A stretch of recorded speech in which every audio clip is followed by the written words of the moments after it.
Good day! Welcome to my channel, Apollo Manlawi.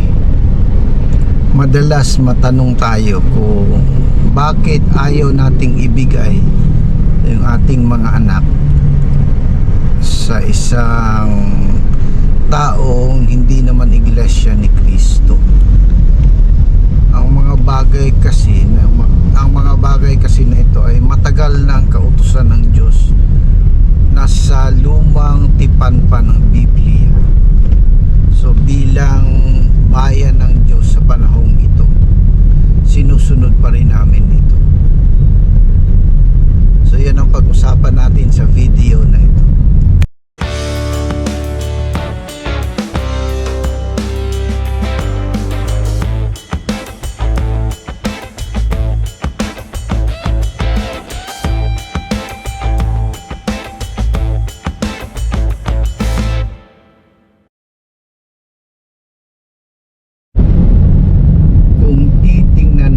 Sa lumang tipan, sa Old Testament, mula noong panahon pa, nung una, ang Diyos ay namimili ng mga taong sasamba at maglilingkod sa Kanya.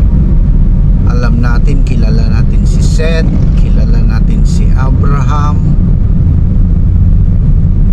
Yun ang mga taong binukod ng Diyos. Nanganak si Abraham, lumabas si Isaac.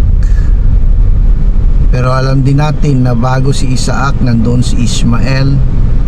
Pero between kay Isaac at Ismael, sino ang pinili ng Diyos na maglingkod sa kanya?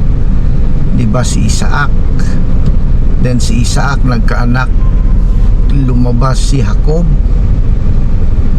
Then dalawa silang magkapatid. Si Jacob naman ang pinili ng Diyos na maglingkod sa kanya.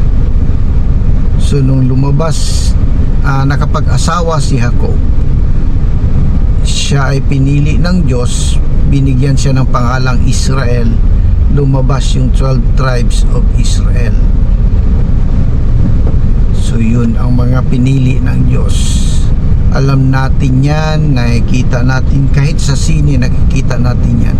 Sa buong mundo, walang ibang bayan ang Diyos kundi ang Israel. So Israel lang bang tao sa mundo noon? Di ba may Egypto, may iba't ibang lugar pa noon, Sumeria, yung Iran, pati Iraq, yan mga lumang bansa yan. Persia yan noon. So maraming bansa, maraming lugar. Pero ang pinili lang ng Diyos na sasamba sa Kanya at maglingkod sa Kanya ay ang Israel. Ang tribo, ang 12 tribes of Israel.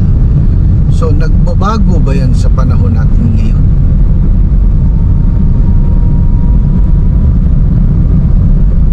Nung tumalikod ang Israel, binababa ng ating Panginoong Diyos sa Jesucristo. Tinayo niya ang iglesia ni Kristo. Ang iglesia ni Kristo, dyan inilalagay ng Diyos araw-araw ang maliligtas. So yan ang bagong bayan ng Diyos. Katulad ng naunang panahon, kapag nasa loob kayo ng bayan ng Diyos, susunod kayo sa utos ng Diyos. Isa sa mga utos ng Diyos ay huwag ibigay yung iyong mga anak sa kanilang mga anak. Dahil yan ang dahilan na ang iyong anak ay tatalikod sa tunay na Diyos at sasamba sa hindi tunay na Diyos. Ang kautusan yan hanggang sa panahong ito ay sinusunod ng bayan ng Diyos. Yan ang dahilan kung bakit hindi namin kailanman ibibigay ang aming anak sa anak ng mga taong wala naman sa bayan ng Diyos. No offense meant, pero yan kasi ang nakasulat talaga sa Biblia. Yan ang pahayag ng Diyos noon at noon pa. Gaano man kabait sa paningin mo ang isang tao, kung wala siya sa bayan ng Diyos, iba yung pamantayan, iba yung standards na nasa loob ka ng banal na iglesia.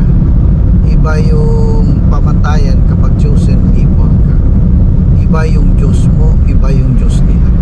Yan ang katotohanan na dapat na tanggapin Yan ang dahilan kung bakit hindi namin kailanman ibibigay ang aming anak sa mga taong nasa labas ng iglesia. Sana masagot namin yung inyong katanungan. Sana maunawaan ninyo at yung mga taong nagagalit kapag ang mga bagay na yan ay nangyayari, sana maunawaan ninyo. Hanggang dito ang ating vlog. Have a good day. Have a good day sa lahat. Marami pa kayong matutunan sa loob ng Iglesia ni Cristo. Ang matutunan ninyo ay mga bagay na nakasulat sa Biblia, mga bagay na utos ng Diyos na dapat sundin ng kanyang bayan.